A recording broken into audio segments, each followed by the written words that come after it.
There haven't been any full-blooded Filipino that has been to the NBA, and I just want to be the first one, and I just want to show everyone that we can also make it.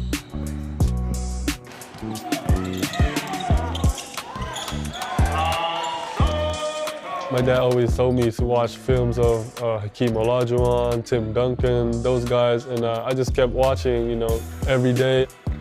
My dad was in the professional leagues in the Philippines, so, he just taught me almost everything he knows about the game. And we always started with footwork, how to make easy shots. You hear 7 foot, and sometimes that means 6'10", 6'11". He's legit 7'2", so it's just a breath of fresh air to work with somebody whose goals are so in reach, but also knows and is willing to put the work in that it's going to take to get there. Basketball is really a religion to the Philippines, and every time you go out of your house, you'll see a court here, court there. You just see everyone playing basketball, and that's just how we love the sport in our country. He's definitely like a type of basketball player that'll pass. Like he'll look for you. He's not a selfish player.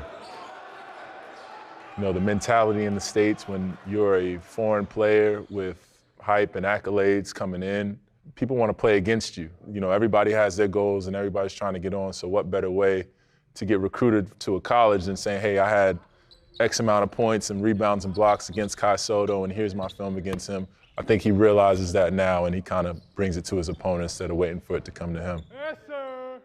Yes, sir. The first few months, I'm just getting used to the culture, the people, and the basketball here, and I'm just very happy that I have my whole family here. I didn't really know a lot of things about college recruitment because in the Philippines I was still at the 10th grade, so I wasn't really focused on any college. But when I came here, I just got a little shocked that things are happening so fast, and I just have to be ready for it.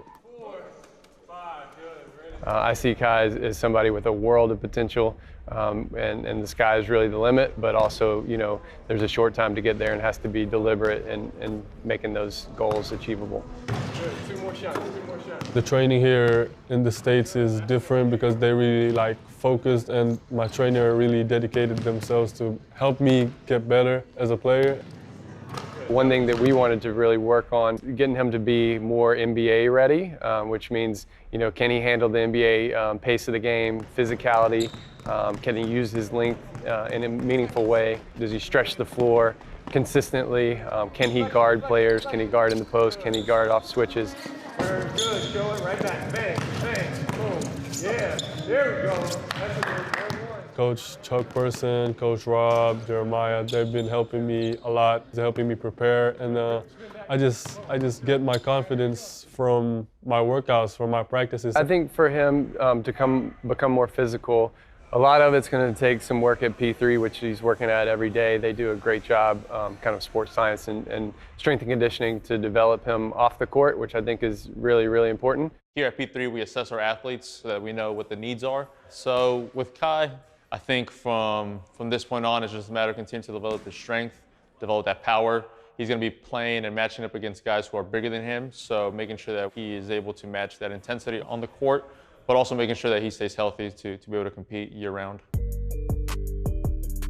That was a moment in time for him at Basketball Without Borders where all 30 NBA teams are there. There's high-level kids that are his age that are there, and he's able to see, I didn't make the first team. I wasn't MVP. I wasn't on the first team all camp. And so what are the things I need to do to improve?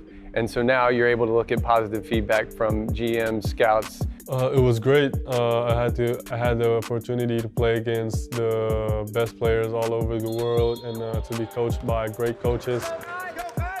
What are the gaps? What's going to help him get there? And I think he took it to heart. I think he saw kind of where he was and was able to size himself up a little bit, and now he's able to take a step forward because he's grounded in reality. He's not caught kind of in the hype world. Potential is something people talk about a lot, right? Potential, potential, potential. There's always a point though where you have to start turning a corner and potential has to become reality. And for him, he's starting to approach that phase. And I think he understands that. And so as long as he continues to move forward and progress, he's got every opportunity in the world to be a good NBA player. My ultimate dream is to make it to the NBA, and I also want to represent the Philippines on international tournaments. I just want to show that Philippines is part of the basketball world.